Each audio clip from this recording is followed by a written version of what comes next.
in being targeted by a serial killer. I never thought I would be the kind of person to attract a serial killer's attention. I mean, who does? You hear about it on the news, read about it in books, see it in movies, but you never think it could be you until it is, until it's too late. It started with a letter. A single white envelope left on my doorstep. No postage, no return address, inside a sheet of paper with a single line typed in blocky, old-fashioned font on. I've chosen you. At first I thought it was a joke, a sick prank from someone with a twisted sense of humor. Maybe one of my friends had been binging too many true crime documentaries and decided to mess with me. I texted around, but everyone denied it. No one thought it was funny. Neither did I. The next morning, another letter. Do you believe me yet? The envelope was identical, placed neatly on my doorstep. I hadn't heard anyone approach in the night, hadn't seen anything on my security camera. I installed the camera last year when my neighbor's car was broken into. I checked the footage, nothing, just me retrieving the letter in the morning, staring at it with growing unease. Someone had left it there, someone who knew where I lived, someone who was watching me. The third letter came 2 days later. I'm getting closer. I didn't sleep that night. Every noise in my apartment sent my heart racing. I double-checked every lock, drew the curtains tight, kept my phone in my hand at all times. The police weren't much help.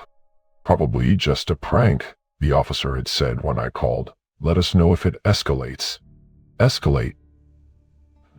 What did that even mean? How much worse did it have to get before someone took it seriously? I found out the next morning.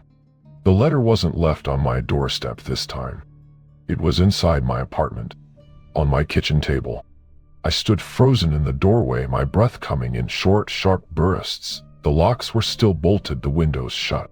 But someone had been inside. You looked so peaceful when you slept. I had never felt more violated in my life. My stomach twisted. I grabbed my phone, called 911. The police came, searched the apartment. Nothing was missing, no signs of forced entry, no fingerprints that didn't belong. Do you live alone? The officer asked. Yes. And you're sure no one else has a key? I nodded. My mind was spinning. I had changed the locks when I moved in last year. No one had a spare, not family, not friends, no one. Yet someone had been inside. That night, I didn't sleep. I sat in my living room, a baseball bat clutched in my hands, my phone set to dial 911 at a moment's notice. At 3:17 a.m. my phone buzzed. A text from an unknown number. Are you awake? My blood turned to ice. A new message came through. I'm watching you.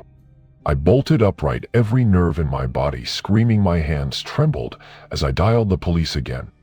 They arrived in minutes, but whoever had sent the message was long gone. My phone had been hacked. The number couldn't be traced. They suggested I stay somewhere else for the night. I packed a bag and drove to my sister's house across town, locked every door, blocked the windows. I barely slept, but at least I felt safer. At least I wasn't alone. Until the next morning, my car was gone. Vanished from my sister's driveway in the dead of night. No broken glass, no signs of forced entry, just an empty space where it had been. My keys were still in my bag.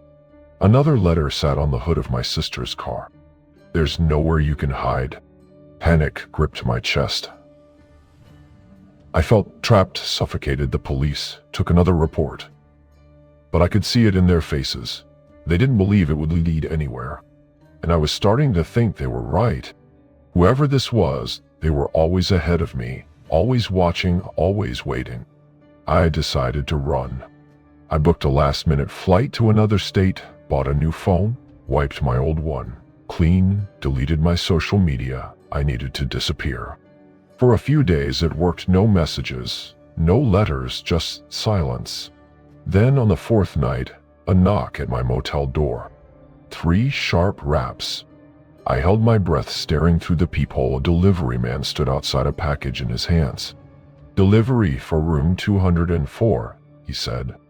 My name wasn't on the reservation. No one knew I was here. No one should know I was here. I opened the door slowly, my heart hammering. The man handed me the package and left without a word. I closed the door, my fingers shaking as I peeled off the tape. Inside was a single sheet of paper. "You can't run from me. I don't know what to do anymore. I don't know how this is happening. I don't know how to stop it. All I know is that I'm not safe, no matter where I go, no matter what I do. They're always watching, and they're getting closer,